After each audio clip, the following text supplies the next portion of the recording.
On this episode of How to Make It, we're going to be making a primitive knife out of 52100 high carbon steel.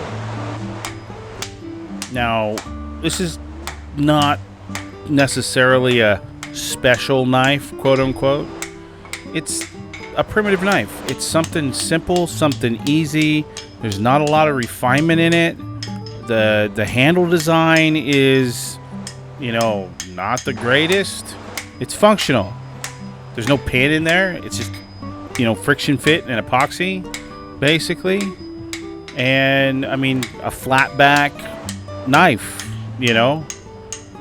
something easy. Something, pretty simple that you can do with hand tools.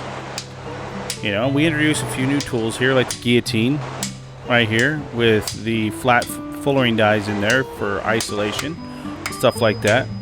We also introduced hot cut hardy and its usage and why we're using it, cutting it down. You saw me cut down steel with the edge of the anvil. Well, there's a multitude of tools that you can use to, shorten your steel, and a hot cut hardy is just one of them, which you'll see here in a minute. So it's just a pretty simple knife. It's a pretty easy knife for a beginner to make, right? We're not using any extravagant tools. It's going to take you a while to do it. Like I said, it took me 6 hours, give or take, Now, in the competition, I'm not going to be doing the first 3 hours, so I needed to find a different project that my apprentice could do, and the axe just wasn't cutting. And there was no way I was going to be able to do an axe in 6 hours with having an apprentice doing the first 3 hours. It wasn't possible. But a knife, yeah, I can smith a knife real fast, and I can, if I need to, fix any mistakes that were done, right? So, this is pretty simple. This is what I would call a 6-hour knife, using hand tools, right? A 6-hour knife using all the machines I have would be a whole different story and a whole different look. It would definitely be a lot more refined, but you still get all the basics in here. You get the profiling, you get the edge geometry, you get the planishing and the file work and all that basic fundamental stuff all rolled into one video, and I get to practice what I'm going to make on June 21st, 2025 in Flora, Oregon. So if you're local, hey, we'd love to see you. Blacksmithing competition starts at 7 a.m. on June 21st. So it's like I've said in the other videos, all of this leading up to this just helps you save time and money. Now, if I was a really good videographer, as much as I think I'm a really good bladesmith, that shot wouldn't have been blurry, right? So all these nice little hand tools that I normally don't use, that are getting good use in these, how to make it videos.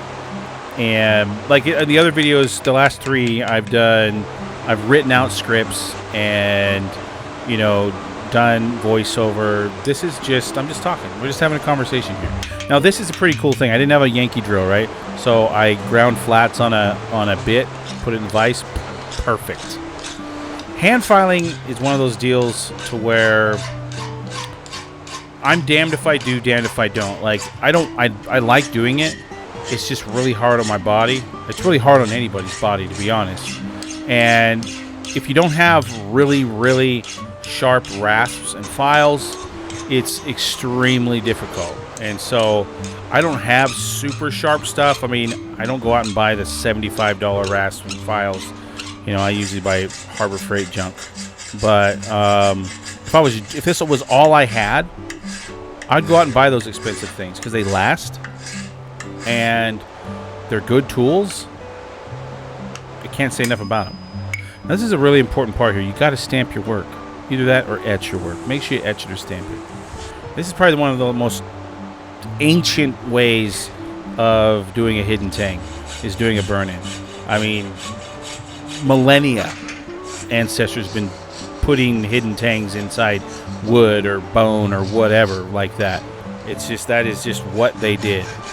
You know, and this is pretty similar what I'm doing here to taking a piece of wood and sanding it down on a rock, right?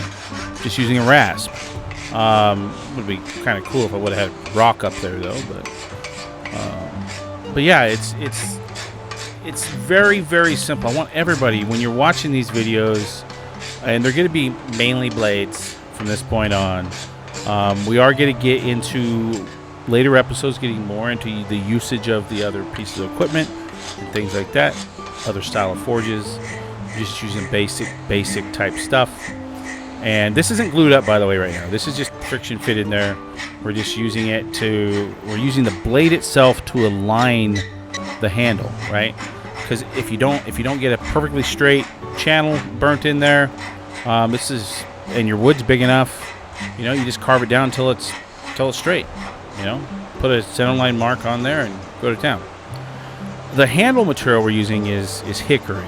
It's not the greatest wood for doing handles out of, but it's there in a pinch, right?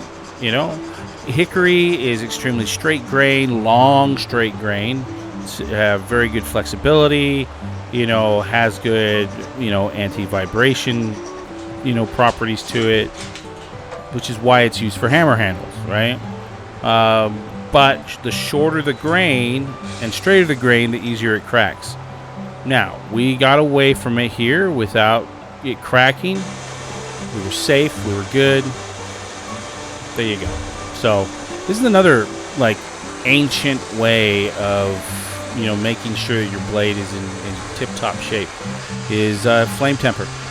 You know, you guys have seen me, I think you've seen me on at least one video. We've done it tong temper or an iron temper. We've done flame tempering before. We have the tempering oven. What you're looking for here is you want the blues, purples, and kind of grayish colors up there on that spine. You want that kind of straw, dark, dirty straw color down in there. Here's one of those great videographer shots again that's super blurry because it's showing the other thing here. But it doesn't matter what the knife looks like. This is a functional blade. This thing is razor sharp, shaving all the hair off my arm, and it's like a push razor. I mean, it's just clipping it right off. So doesn't matter what the blade looks like, guys. Get out, gals. Get out there and just do it. Get out there, practice, have fun, go do it, and that's all you can do. Take it easy out there. Stay safe. Be well. And as always, forge on.